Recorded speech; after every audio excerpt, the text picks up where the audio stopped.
All right. Hello, everybody. Thank you for those who are joining us or who may be watching us now live on Facebook. My name is Dustin Betts. I am the Founder Institute content editor of the Founder Insights blog and newsletter.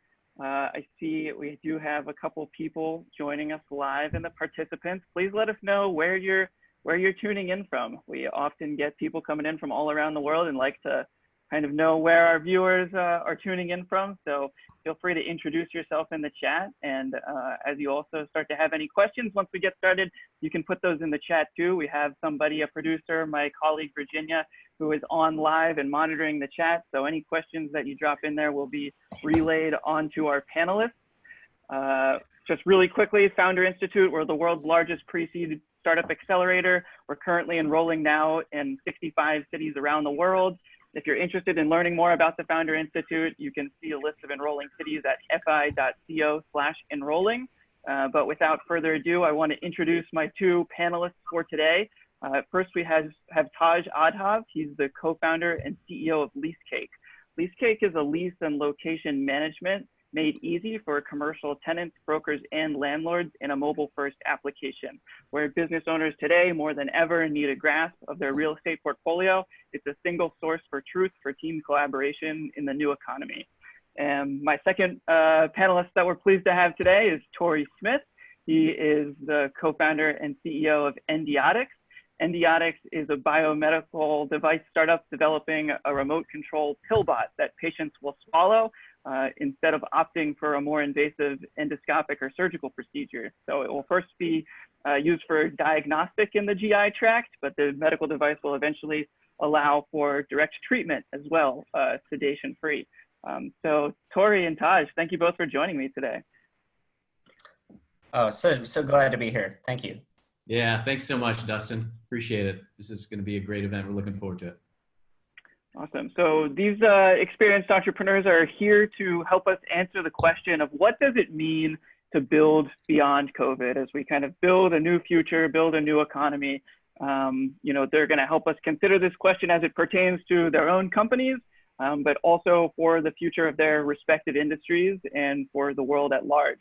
And they're, of course, also here to answer your questions. So as I say, if you're attending live here, please feel free to drop your questions in the chat and we will get to them. So without kind of further ado, just to kick it off, I sort of introduced you very briefly at the top, but Taj, we'll have you go first. If you want to give, a brief introduction for Leasecake, your short elevator pitch, but then the question I want to ask you is from your perspective, what is the biggest change your industry is facing right now? No, so that's a great question. I mean, obviously, the entire world has been disrupted, right? I mean, companies and industries have always been afraid of disruption, but COVID-19 has done a great job of changing everyone's lives across the world. And I think, beyond the obvious, I mean, it's a massive health crisis, it's a big economic crisis. That's what everyone is certainly focused on, health and safety. But for businesses today, we're a commercial lease and location management solution for anyone that owns or leases real estate. And all of those organizations, companies of all types and shapes and sizes are focused on, what is the timeline to reopen? How do I train my staff and my employees of all different mixes? And the key is, how do I bring revenue back, right? How do we kind of restart the business in whatever the time frame is? So, obviously it's moving the needle forward, but end of the day, we are experiencing probably one of the most significant growth cycles in our history. And I think it's all because everyone owns or leases real estate in their business. And I think the risk of real estate and kind of the impacts of keeping track of dates and moving into a true new cloud type of environment, transforming work is really what companies are looking to do. So what's good about where the industry is, I think they're recognizing that they need new solutions. And I think, frankly, the smart ones, the ones that are tech forward, are saying, listen, good enough is not good enough. The solutions that we have, the disjointed types of things, we're needing something better. So that's really where we fit in. We're excited about it. We expected there was going to be a bit of a downturn, but our phones are kind of ringing off the hook. We've got tons of inbound leads. That, I think it's very promising for entrepreneurs like those that have dialed in. I'm really interested in kind of what Tori's take is on it. He's at the forefront of health and wellness and kind of the future. So, Tori, what's your take? Well, we went through the 2008 crunch at a previous med device startup. And what we saw then was like 9 out of 10 med device startup companies failed here in the peninsula on the Bay Area. But the companies that failed were the ones that had complacent teams. They were the ones that were going to be fourth to market with a slight iteration on the tech that's out there. The companies that succeeded were the passionate teams that truly felt like families and believed in each other. I would have worked at my company, Atheromed, where we made roto-rooters for arteries back in the day. I would have worked with them even if I wasn't getting paid. I mean, my whole identity was that startup. And so fast forwarding to today, when you're thinking about your own company or your own venture or something you want to start, it really comes down to just how much you believe in it and how much you believe in your team. Because with all the others quitting, sometimes they quit before they really have to. And so by simply being persistent right now and choosing to elect to not be the person who quits when it's really hard and really dark, you not only you keep your own thread going, but you buoy yourself up because of everyone else throwing in the towel. So there's a force multiplier effect to being persistent.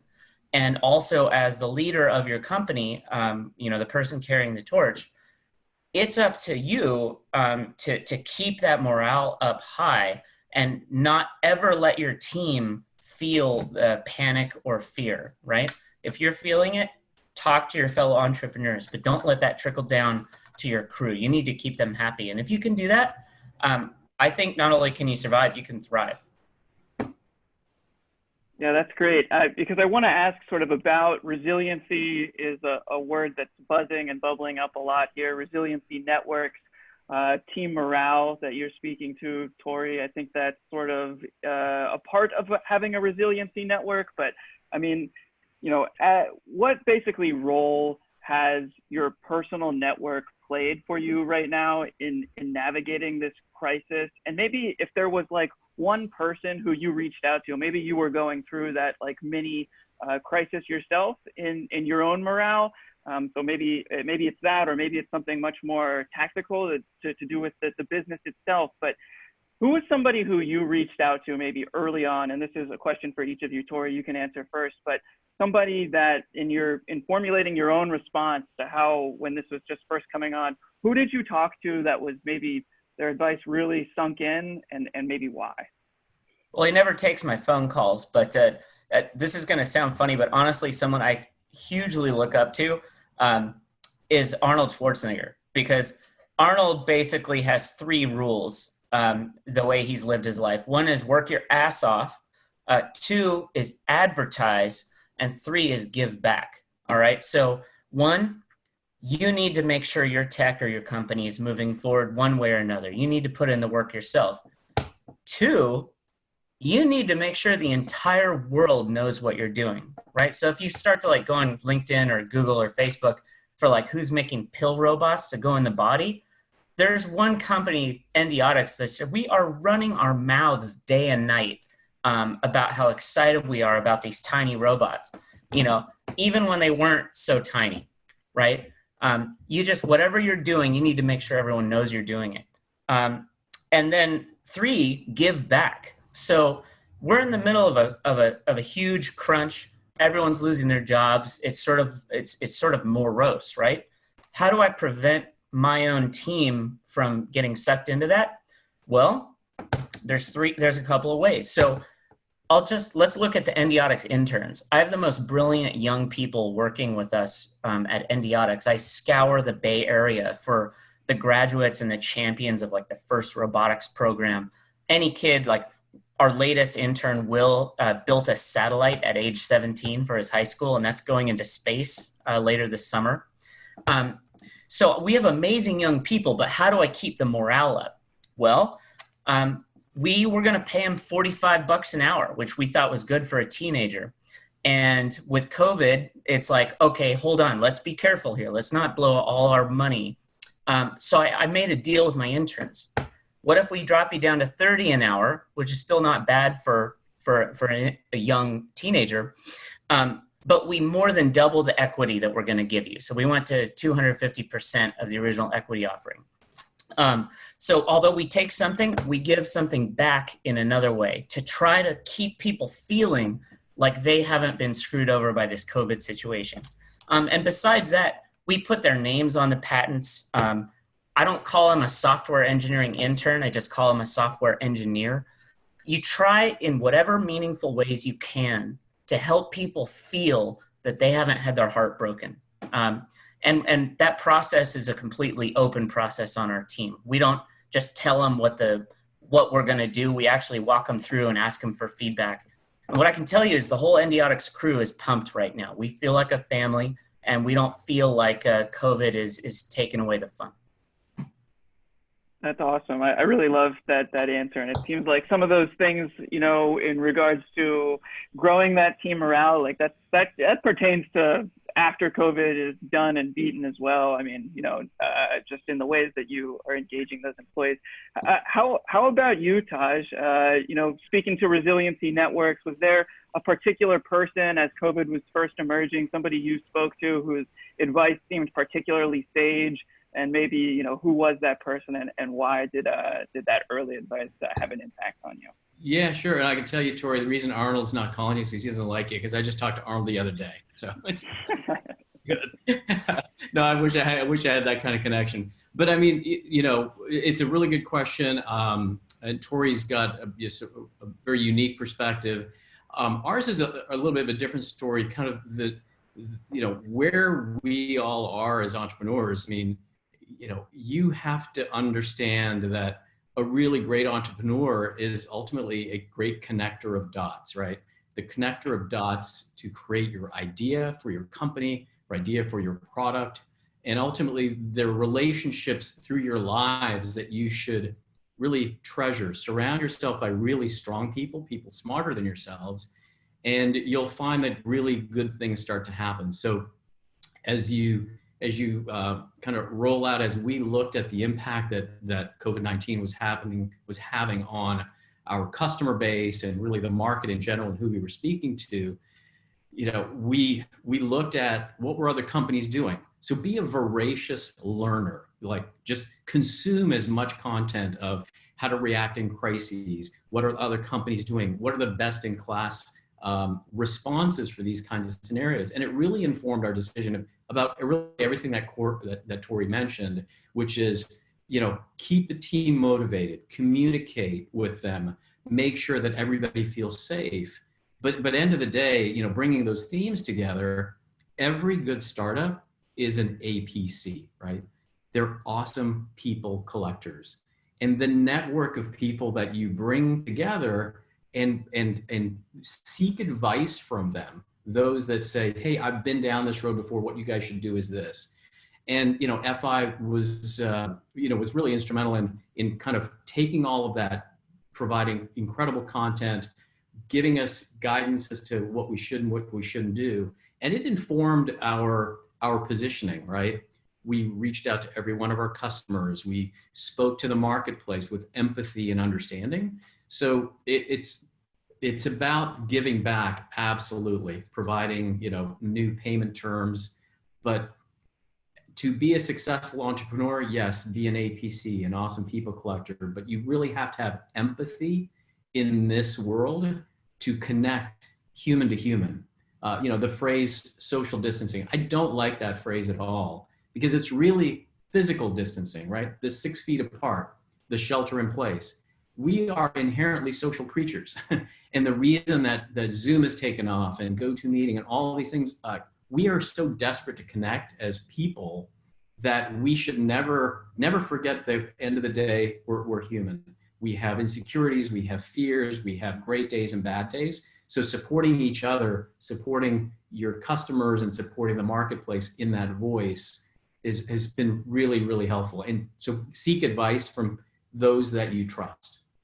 And that's, that's our take, but it's been really, really, really helpful. Yeah, quick follow-up question on that, just because I hear kind of some similarities a little bit between your two answers, between basically collecting awesome team members, being an awesome people collector, and like having the empathy to reach out. The kind of follow-up question I want to ask is, do you have any tips on just connecting with people, empathizing with people in general, like this, through Zoom? Is there certain ways that you're reaching out? Is it more deliberative in some way? Taj, feel free to answer first, but both of you could speak to that if you have any strategies for connecting remotely. Oh, no, absolutely. We did this several times in the commercial real estate space, in the B2B space, when this whole economic crisis started to tumble and we all got caught up in it. Probably the third week of March, we said, you know what, as a group of business owners across industries, attorneys, CPA firms, lenders, us on the commercial real estate side, we said, hey, you know what, sign up for our webinar. I mean, there's no cost. We didn't charge anyone to sponsor it. Who cares? It's about bringing really smart people together in those industries and allowing others. We had thousands of folks that were listening into our webinars about multiple topics because they all needed help. So use your networks, use your social networks, use your LinkedIn. As Tori said, like, just be that mouthpiece for everything about what you're doing in your business and how you can help. So we pulled off this webinar within about 48 hours, and we had thousands of people dial in from all different, all different parts of the marketplace, and got tons of feedback because they just wanted to listen. They just wanted to say, hey, how's everybody else doing? So that worked really well for us. Tori? That's awesome. One thing I've noted is I traditionally couldn't stand video conferencing or online workspace platforms like Slack. And now today I'm pulled a complete 180, right? We are fully engaged. With things like Zoom calls, what really helped me make it personal is getting active in the chat window. So if I'm not speaking on a panel, I'm furiously typing in the chat to try to make it personal so that someone who is attending gets their question answered. I'll throw my LinkedIn address and encourage people to add me. And those little tidbits make the online video experience much more real when you're actually getting several threads of engagement and you don't feel that the panelists are just talking at you. I noticed that really increased the sense of little community that we build on our video calls. And then with platforms like Slack for the Endiatx team, besides the really useful tool of like throwing in your daily update on our own little daily update channel where you can say like what's working for you, what you're proud of, what's kicking your ass. It's a way for you to sort of not have to bottle up your challenges, but like make them known so people can help you.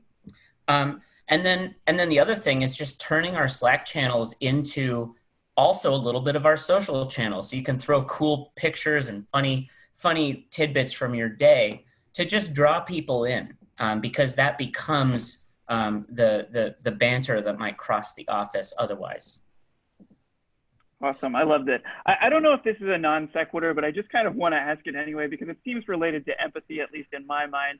May is Mental Health Month. I wonder if anybody has any tips on themselves or their team, any kind of mental health challenges with being in lockdown, and just like, how have you dealt with that? And if the answer is like, I really haven't dealt with it, like that's fine. I think everybody's experiencing these challenges, but just, yeah, anything on mental health while, locked down as an entrepreneur? Sure. I'll share a couple of stories. I mean, we all desperately need to keep our sanity. This is a whole new world. We've got a couple of team members that have completely locked themselves down, even though they can safely get out, kind of stroll in the park, be out, away from other people. And it's just like, just be sensitive to what you're experiencing and be, hyper alert to, okay, I think I'm about to snap. And this is where the social connection really needs to take hold. You do have a support system. So before you go off that deep And and we've had business leaders, on several calls that have been very open in saying that, geez, I don't know what's next. I'm going, wow, you're a partner of a really big law firm, and you're awake in the middle of the night losing sleep. I said, that's kind of very telling, but it's good to share. So a big part of mental health, and trust me, I've had my ups and I've had my downs, but a big part of mental health is talk about it. So there's all sorts of stories. I bike to our bungalow. I'm in our Leasecake, LCB Leasecake bungalow right now. It's about 10, 15 minutes away from the house, and I get out and about. So you just kind of have to do what you can to mix up your day and not be stuck in that monotony, because it can drive you crazy. Yeah, I agree with that. Part of mental health awareness for me has been finally acknowledging to myself that I actually do struggle with things like depression. And I think in the past, I was maybe too macho to admit it to myself. And I realized that just wasn't going to fly as a founder with people depending on me. So I've finally kind of ripped that Band-Aid off and started to acknowledge that, like, I go in cycles of a couple of days down, a couple of days up. And if I'm not acknowledging that, then I'm dragging my whole team through that. It turns out my team is actually really kind and sweet, and they want to help me and understand that I'm not perfect. But they can't really help me if I'm in denial myself, right? So I appreciate bringing up the mental like health month of May. And then another thing is just where you can possibly interact with another human being, appreciate that. So we're gearing up to swallow our robot, and so we've been learning how to jam borescopes into my mouth and essentially waterboard me while I'm gargling this robot and it's swimming around. It's really weird. And so we had the chairman of our board, wear full PPE and come by and see what was going on. And we also had a little bit of food prepared, and we were doing our best to physically distance. But halfway through that, he basically took me aside and he's like, "Thank you, I needed this," right? And this is someone that I look up to as like one of the pillars of the community I live in, basically bearing his soul that he himself was really challenged, right? So it's by acknowledging the reality of this and then asking for help from like my senior R&D engineer, James, over there, we can work together and we can make this happen.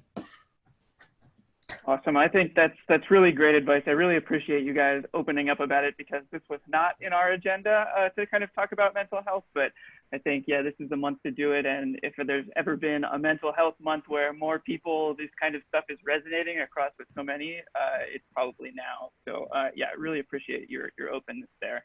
One thing before we go into what's the latest at your companies, I want to rewind a bit for the benefit of the audience and for those who watch the recording later. You're both alumni of the Founder Institute, and so we want to ask about your FI experience just really briefly, and kind of just a snapshot of it. So maybe what was one thing for you, a major thing that changed for you in your startup, or a challenge that you overcame way back when you were actually going through the Founder Institute program yourself?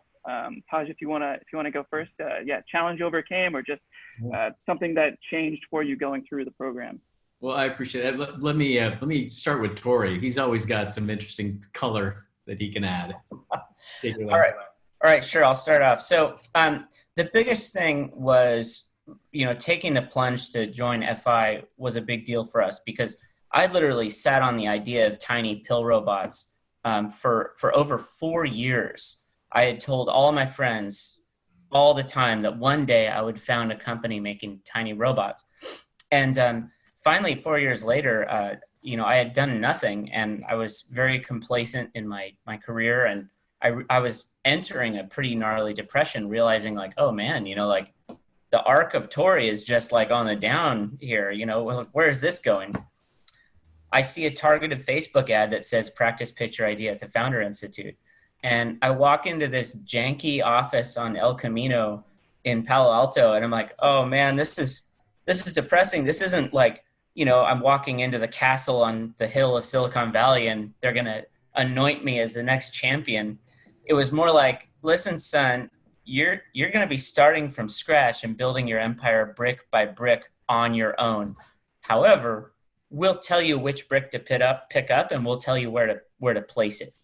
And having that guidance to have people walk me through the process of launching Endiatx was huge, because I didn't necessarily feel like I was worthy of that at the time. Some of the things that I was asked to do, that I was forced to do, were so far out of my wheelhouse and comfort zone. I wasn't even sure people would take me seriously if I called them up and asked them, a GI doctor, an extensive list of questions on a cold call. There were times when I didn't have the self-assuredness to do that. With Founder Institute, none of that is optional. It's like, you do your homework or you fail, right? Incorporate or fail. Launch your business or fail. Quit your job or you fail was one of my homework assignments that I was pleased with. So while that was all going on, though, if I could say one thing on top of that monologue, is you need to build your team, and you need to have your tech moving forward in the background while you're launching your company. So when we graduated the Founder Institute, we were just on the verge of having Poolbot here, and we entered the funding lab the Founder Institute offers to graduates, and based on this pool toy, which is really not as sophisticated as what you see here, we raised $185,000 in a matter of weeks.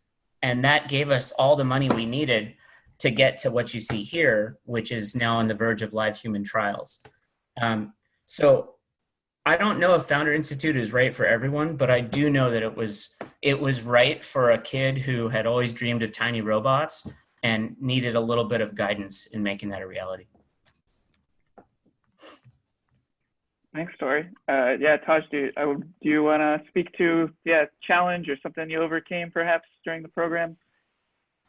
I think Taj possibly might have dropped off. We'll see here. Let me expand. Feel free. He'll be back. Yeah, don't worry. He'll be back. Hey Taj, did you get that last question we had sort of asked about, just your FI experience in general, maybe something that changed for you while you were going through? Yeah, absolutely. And hope my audio is good. I apologize for dropping off. Internet's unstable for some reason. So I think, first of all, it is definitely probably one of the best experiences you'll ever go through as an entrepreneur. Whether you have the confidence that you will crush it, or whether you have the insecurity that you will fail, you will gain a tremendous amount. And I think it's a reckoning, right? It's a reckoning of humility to say, holy cow, I really thought I had it together. And by the end of it, or certainly the middle of it, there's these checkpoints. For us, and I think, Tori alluded to that, you've got to have the technology kind of behind the scenes while you, as the founder and the leader, are going through this to successfully launch the business and take those learnings back to the team. For us, it was, there was the screening test of what makes you a good Founder Institute candidate. I waited for a year because we were building the technology and the team that allowed me the freedom to fly out from here, Central Florida, Orlando, Florida, every week out to Palo Alto. And it was, it was a huge burden that was lifted off of me, because there's no way I could have done it kind of simultaneously. But the team back home was there to support the biz, and how far we moved the needle every week was tremendous. Just kind of saying, okay, look, we've already incorporated. Look, we've already kind of have our go-to-market strategy. Yes, it needs to tweak. Yes, we've got a pitch deck. Holy cow, we got to throw that thing out. all of those little parts and pieces really made us stronger. And I think, Tori and the rest of our FI family that was in our cohort could probably attest to this. We grew, right? It's not just, oh, cool, you launched a cool company. But I think we grew as human beings. I think we learned a lot about ourselves. We learned a lot about trust, humility, and what it really takes.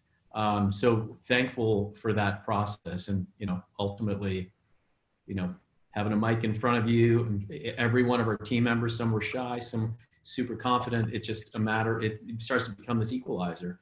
The growth that we've seen even a year out from graduating last year of all of our cohort has been nothing short of astounding.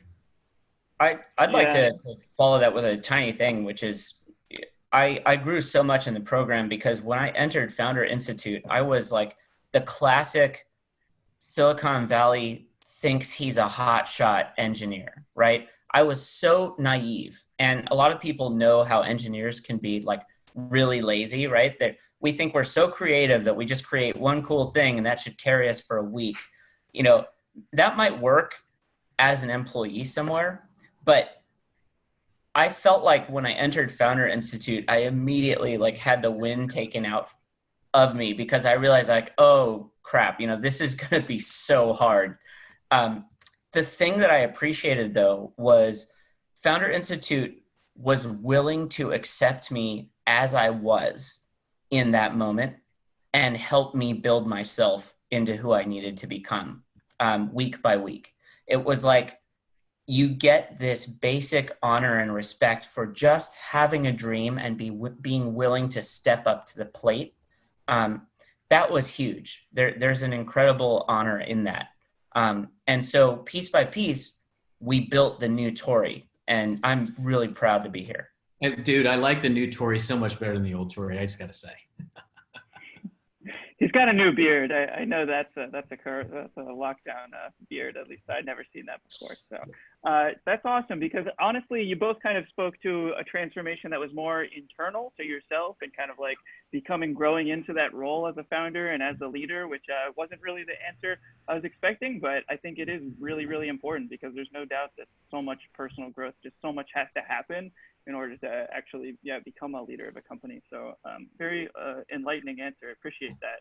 There's a question in here from the audience from Eric for you, Tori, and he's asking about this way that you were incentivizing your team morale. He said, instead of money or shares, was there another option you thought to keep your interns or engineers incentivized? So yeah, absolutely. So between money and equity, there must be some form of generous balance, right? So if you don't have the money, you better give the equity. And hopefully you're giving both in some ratio, but let's go beyond money and equity. So the very next thing is just the straight up way you honor your employees. So I insist, I put my foot down and insist against pushback on the team that even the youngest, most inexperienced intern at Endiatx is named on any patent they have the remotest contribution to, which right now would be all of them. So I make sure that if you work at my company, you have equity, you get paid, and your name appears on our patents. As I said before, I will try to give people titles that are not a lie. They're an honest title and it's real, but I try to give someone a title that they can feel really proud of, that looks good on their resume later, and actually reflects the incredible work that I'm trying to get from people. So I try to get people to grow into a bigger title than they might be expecting. And I will take the Pepsi challenge and support any conversation about that title. That's not a joke. And then one case study in point, we're working remotely by and large, and yet Endiatx is a hardware and a software company. So for my mechanical engineer intern, Kian Tuma, this amazing kid who's back for the summer, but he's safely at home with his parents. This is a guy who's making physical objects for Endiatx, and yet the Endiatx makerspace is in my living room.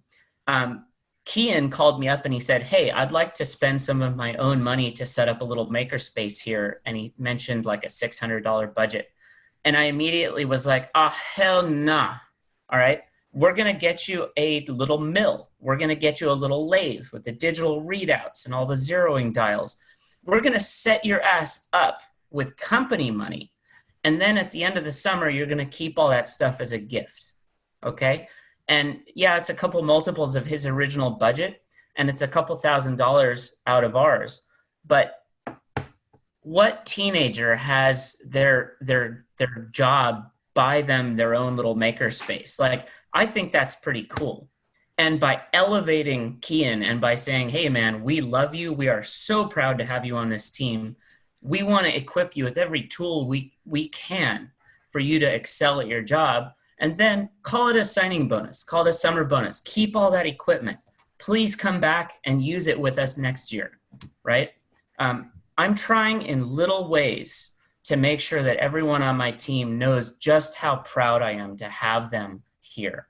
And I'm trying to lift them up any way I can.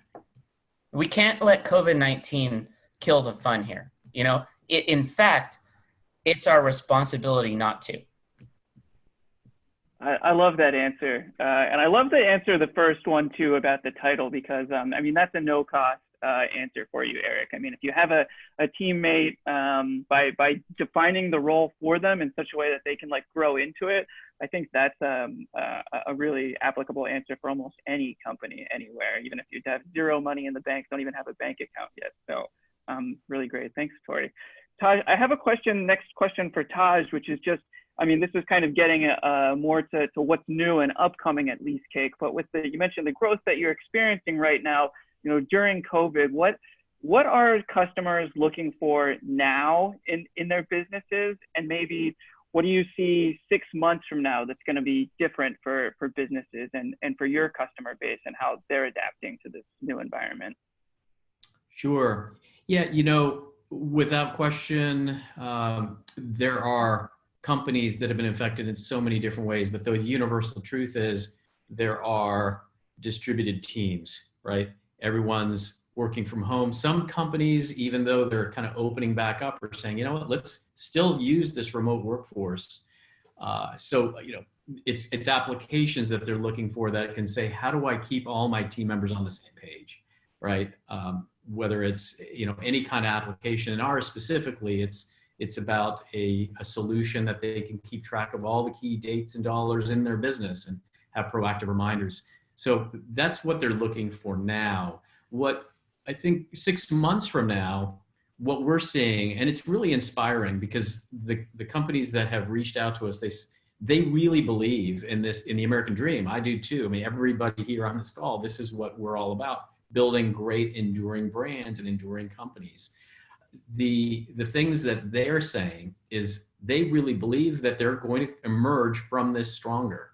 Not everyone's saying that, but the smart ones, the ones that we're building product for, ones that, you know, you're building solutions for, are the ones that see the future and they can imagine themselves in it, crushing their competition or doing things in such a unique, different way that they're becoming much more efficient.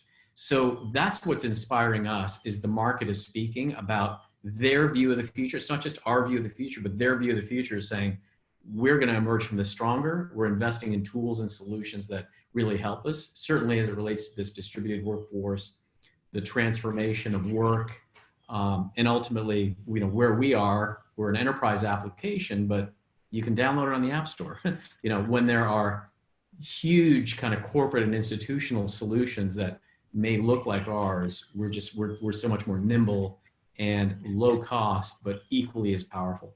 So there's a whole suite of solutions out there that the market is looking for, and I have a feeling that the new entrepreneurs out there are going to be building them. So that's my advice. It's a pretty upbeat tone right now, despite what's happening, you know, today. Yeah, I love that. Listen to the market and build for the optimists, right? Because the optimists who you're hearing from, I mean, those are going to be the winners. So if there's a big shakeup, like you're building it for the people who have that positive outlook, who are like, have a roadmap that they're putting in place. I think that's really smart advice in listening to the market and the people who are doing things right now and building solutions for them. Awesome. Tori, did you want to jump in there? I wasn't sure. Yeah. I mean, this is the opportunity now for any entrepreneur or founder type. Now is your time to shine, because you get to take credit for thriving in the midst of chaos. I mean, that is that is the definition of, that is the kind of person who creates a whole new category, right? And like we said before, simply being persistent gives you a force multiplier, because others give up while you do not. It is okay to get your ass kicked and fall on your face 9 times in a row. Just get up 10 times, right? That raw persistence is really going to pay off. And then just, even if you've got bloody teeth, put a smile on your face, because if no one else has your dream, if you're the only one else that feels that micro robot surgeons are the future of interventional medicine, dude, carry that dream forward, because day by day you make it real. Every person you win over onto your team makes it more real. I remember the day at Founder Institute, about halfway through the program, when Mike, he was leading our cohort along with Brian, he finally broke down in office hours, and he just started grinning when he realized the potential that this idea represented. If we could actually pull it off, I could see finally I had infected him with the dream, and it just washed over his face. You could see this grin and this warmth in his eyes. And I was like, your ass is mine, Mike. Like, we're going to do this together. Like, this is so real. As the founder with this idea, it's up to you to infect your team, your customers, and the rest of the world with the same warmth that fills your heart with elation. All right. Because if you feel that joy with your idea, and you have one step you can take forward towards that goal, if that's a single cold call and that's all you've got in the world, take that step, because like every brick that you lay builds that empire. It is a worthy endeavor. And so, yeah, if your teeth are bloody, smile even harder. Love it. Yeah, so I want to ask about, this is sort of related, but basically I want to pivot a little bit towards fundraising. But I think the way in which it's related, it's all about, storytelling and having a story that resonates with people. And so, I want to ask a question for Tori. It's just about fundraising during COVID. I believe you've had a couple of angels who committed since the onset of the pandemic. And what's your advice in general about fundraising right now? How can founders go about that? Yeah, so fundraising is a process, it's a game, and it's a game that you can learn at places like Founder Institute. When we went through the funding lab, what I learned is that you do not need a big break. You do not need to get lucky. You do not need something for nothing to make it big in this world. All you need is to be persistent and have some guidance in taking the right steps. I used to think that because someone who may have founded a tech company that rhymes with Schmoogle once ran my zipline at Burning Man, that was my big break, and because of that, we would get funded. No, I still want that person to invest in us, but we're happy to go earn the right to have that honor, right? So fundraising is a process, and you turn it into a game. You don't look for a big break. You just develop hundreds of leads and get ready to hear no 99 times in a row to get to that one yes. So we've actually had 4 angel investors commit to put money in since COVID-19 happened. And every single one of those investors is someone that we've been talking to for months, or even as much as a year prior. So what you're doing is you're building a story of your company in your mind, and you're slowly infecting that person with that concept. The biggest one of note was someone who simply tuned into a virtual demo day that we did at Founder Institute, much like this call right now, where I got a call from someone that said, I watched your presentation, I'd love to meet with you. So we met up in Berkeley. And then a few weeks later, they asked me to fly down to Guanajuato and present to the fund that they were raising. So they actually had venture capitalists also have investors, right? VCs are working just as hard as we are as founders to get money into their project. It's interesting to learn that. So we went and presented as a potential portfolio company, and And then a few months later, as we approached first in human, they called us up and said, we want to be the lead investor on your seed round. So in summary, you take whatever tech you have, you take your ugly duckling, whatever it is, because whatever it is real. And real means 1,000 times more than some fancy PowerPoint presentation. You take the tech that you have and you get out on the pitch circuit and you start meeting people and building connections, and you just stay at it. And after months, that builds into something real.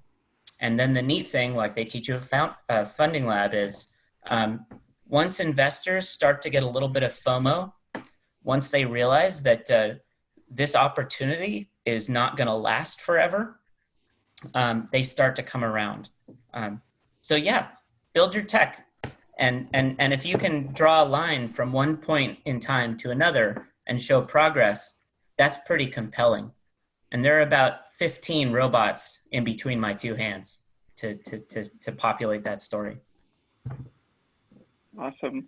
Yeah, as we kind of get to the end here, Taj, I don't know if you wanted to speak to fundraising at all, but this is kind of the point before we get to the end, to also share any asks you have for our audience, or if you want to hint at anything that's coming up next at Leasecake. Taj, kind of closing remarks from you. Yeah, no problem. I'll just kind of tidy up on the fundraising side. Don't be dismayed or set back that there's not capital out there. There's definitely capital out there. Your ideas have value, and it's about finding the right ones that are willing to listen. When we started, we've raised 1.8 million to date. Most of our investors are customers of ours.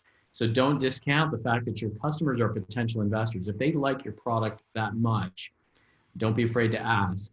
And we're closing out our round right now. But the capital that is out there are smart angels or smart seed stage VCs. They're always looking for kind of, hey, what's the whisper? What have you heard? What's the secret? We want to kind of be first in line. So definitely make sure you target them. For us, Dustin, I think it's just making sure that the essence of your product is amplified. It's not necessarily, it's not about the name. Leasecake sounds cute. It's lease and location management technology. That's what we do. We're not necessarily a startup company anymore, but you have to focus on what does your solution solve for? What is the problem you're solving? So just make sure that you have your pitch honed in such a way to say, there's a massive problem out there and this is it, and this is how we solve it. That's probably the most engaging. Our ask is, hey, if you're interested in learning more, you've got lots of locations or you've got some potential leads, happy to have you join our program as an affiliate, and we can take it from there. So, Tori. Yeah, I'd love to kind of follow that with that. It was such an honor to go through Founder Institute with Taj, because Endiatx and Leasecake are two very different dreams, right? Like Taj is like a classic problem solution, like slam dunk. And I've been so jealous of you, Taj. You're in my lower right corner, so I'm looking at you right now. Like going through the Founder Institute, is like, oh man, I wish I could be like Taj, because he's got a problem and he's got a solution. He's got a good solution, and it's like this, and his experience and his team are perfect to carry it through. It's like, oh my goodness, I look up to you so much. What I really appreciated about Founder Institute is that when I came in and I was like, problem solution, what's that? Dude, tiny robots in the body, yo, how cool is that? And people are like, oh my goodness, what are we going to do with you, Tori? And gradually we were able to slowly formulate, a concept of problem solution for Endiatx, where it's like, all right, this is like an upper endoscopy without sedation. That's kind of cool. It can go places where you can't quite shove a scope. That's kind of cool. But also, Founder Institute allowed for the fact that we really were more towards like the vision opportunity. For example, tiny robots in the body, yo. Like, how cool is that?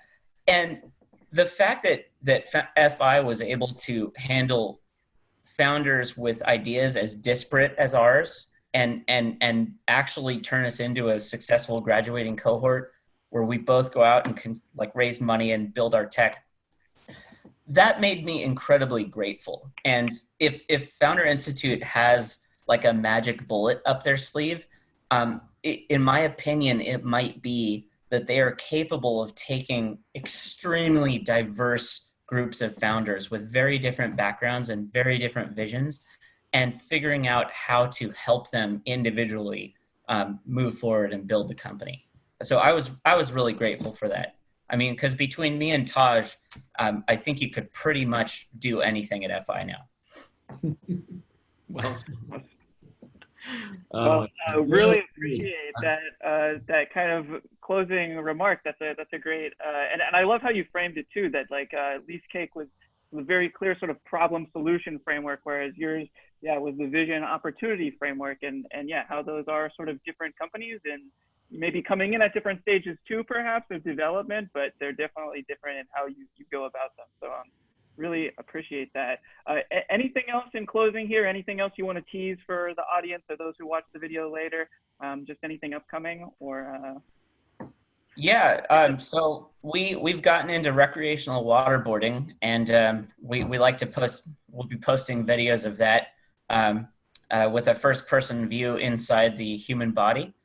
We call our internally to the company, we call the testing phase colon racing 5000. Because it's basically like playing Mario Kart inside the human body. What could possibly go wrong? This is an exciting time we live in. This is a time where hardware and software and tech in general are at the point where you can do things now that seem like science fiction just a few years ago, right? So this is the time for new, big, fresh ideas and new ways of thinking to kind of lift up and buoy the entire society we live in. So to be a part of a network of founders is maybe the greatest honor of my life at this point. And I'd like to make sure that anyone on the call now or watching this video later knows that Endiatx and myself, Tori Smith, are here to support you. We're here to support each other. So I highly encourage people to look us up on LinkedIn, send a request, mention the FI video call. I will accept you and I will do whatever I can to help you. If that's a warm introduction to an investor, absolutely. If you're looking for a co-founder or a technical person, we know some smart cookies. So look us up. Let's help each other out. Let's build the future together. Awesome. Thanks, Tori. Taj, any closing remarks from you or final tips for founders at this time? No, I think that was a great wrap. Just one thing to note, while we may be at polar opposites in terms of, pill robots in your body, to lease management for an enterprise solution, we still only have 4.5 people in the company, the same amount of people that we really had when we started about 2 years ago. And so great things can happen when you really trust your team and you empower them. And, while we may look really advanced, we've got tons of great users across multiple different industries. But end of the day, you can change the world with just a handful of really smart folks. So don't ever forget that. Don't ever forget kind of reaching out to us via LinkedIn. Happy to help you as well. Go to leasecake.com, be a part of our growing community. We're really building a family, an ecosystem that can help people, right? We're not just solving a problem. We're serving a massively unserved market. And I think that's why our product's resonating. So, Tori, I'm probably going to be the next one in line swallowing your pill bot, because from the insane hours, I'll probably need some help from a health perspective down the road, but trying to keep the health-life balance in check. So it's been great working with you guys. Absolutely. Awesome. Thank you. Yeah, thanks, Tori. Thank you so much, Taj. This has been a really enlightening panel. Thank you both again for hopping on here with me. If you're a pre-seed stage entrepreneur interested in learning about the Founder Institute Accelerator, you can learn more at fi.co/join. I want to thank everybody who's here, who's joined us today, day or night. Have a great one. Thanks both, guys. Bye. Thank you. Take care. Bye.